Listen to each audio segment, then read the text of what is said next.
If you're new here, Buddy and I travel full time, now on 10 months, and I'm trying to up my game for cooking on the road healthy things, even if it's at a truck stop.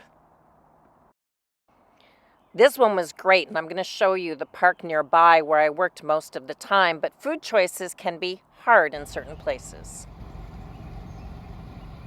So while you couldn't sleep here at night, next to this truck stop was this incredible park, and you can do some cooking there. But at night, you had to go back up into the truck stop area.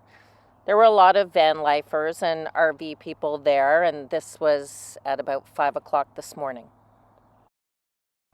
But let's get back to food. I am in a lot of different places, and so it's not only about the food I eat, but it's about how I manage to organize my fridge to fit the most amount of food in.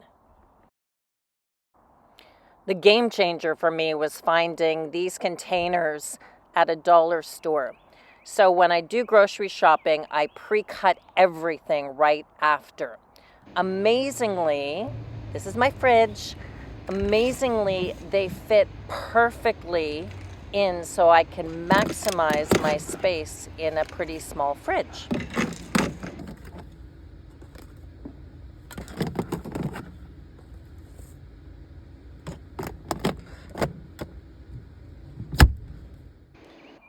Now, I do have to power this, and I also work on the road, so it's important to me to be able to always have my fridge working. So solar does one of them, and then the other one I can charge from my car. And I cook exclusively with propane. What that means is that as long as I find a quiet spot, and hopefully one with a picnic table, I can set up and eat healthy food anywhere and don't have to rely on fast food outlets. So in this particular case, this was the beautiful park right next to the truck stop, and I got to set up and work for the day, setting up my solar panels, and I had a nice spot. And if you're really lucky, there's a bathroom. Well, good morning. Oh, Buddy thinks I'm talking to him. Do you want to come over for this? Okay, let me take you out of your harness. Okay. You want to come over and you want to talk to our new and expanding community? There we go. So we reached more than 1,000 subscribers this week, thanks in large part to my friend Catherine Landry that owns a very large networking company. So we're at 1,000 now. We need to increase our viewer hours in order to monetize so we can make our donation to Ottawa Dog Rescue. But I'm sitting here in a parking lot at 8:11 a.m. in a medical center, and I know that on this channel I show you a lot of really cool places that I've been. This is not one of them. I grew up in this suburb of Ottawa called Orleans, and I've been to this medical center many times from the age of 14.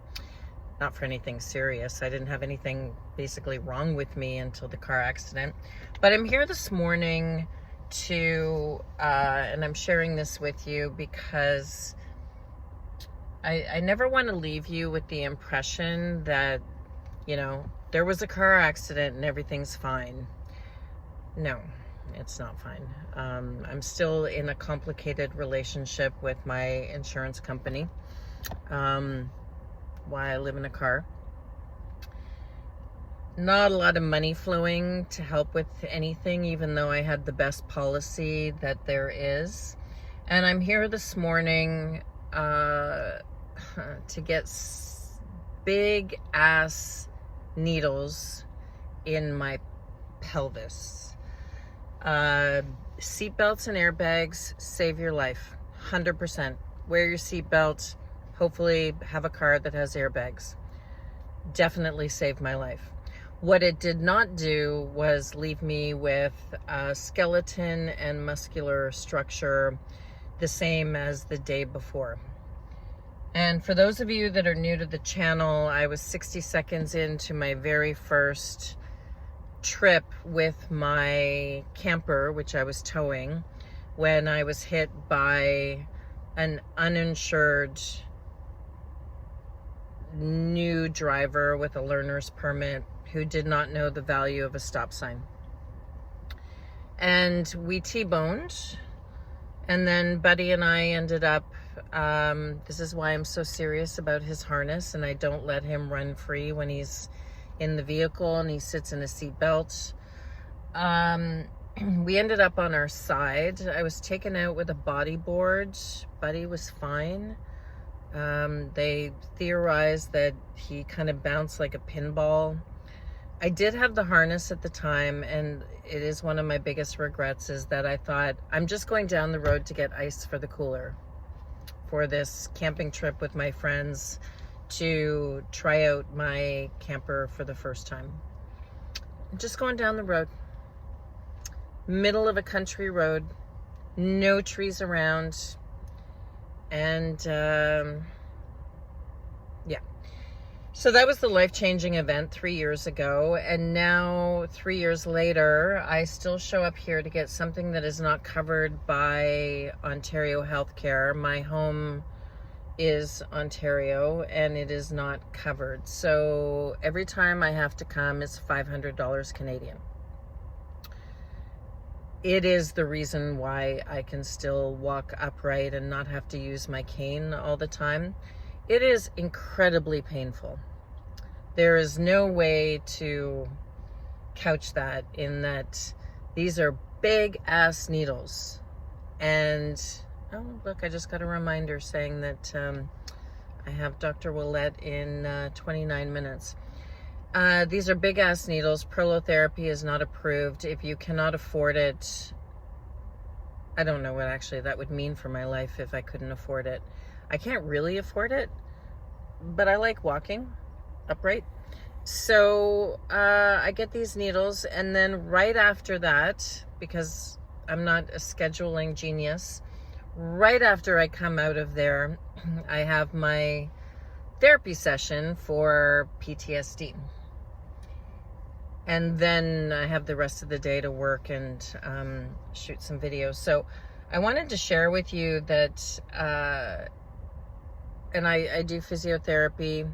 I often do my physiotherapy exercises on the road if I cannot be here in my own city. So I'm just sharing this with you today because a little bit of the backstory to why I live in a vehicle, couldn't afford a mortgage or rent anymore while I await this insurance pickle that we're in.